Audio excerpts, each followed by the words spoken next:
yewe. Makadini. Tirinane. Aya ndiye ayangu anozi Mai Sauti. Kuzi Harare ndipo panotangira Harare pacho tichiende mberi. Harare kudini svi? Mani ni epo here. Aiwa. Chi.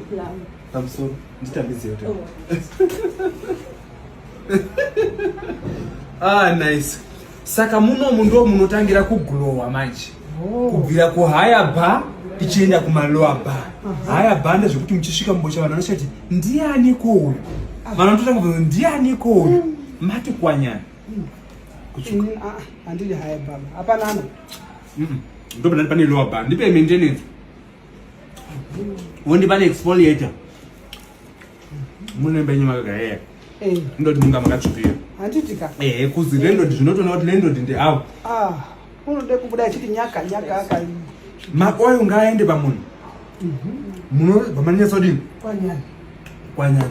Ini zvangu ndoda kuenda kwa haiba ndipewo bhodho. Saka bhodho ndo rinoita kuti uite mungezi kudai. Ndati higher bar. Glowa higher bar.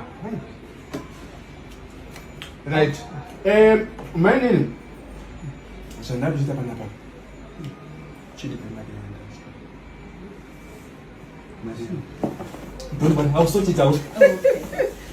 Nice. Kutotangira panapa kuGlowa kunotangira panapa mazwe. Ndizvo chaizvo. Iri ngari fambi. Chiro nebosha kuzi munhu unongafunga kuGlowa papi? Pano. Ndiri fambi saka anotange kuone ndinozvanisa ndokudvaisa. Iyo mari dzeforge dzinoperera munhu mama ijuju. Anaiti mangezi anouye munomu. Soke ndiri kutransfer nene. What? Mablamba mama ndengapera. Actually. Ipe one.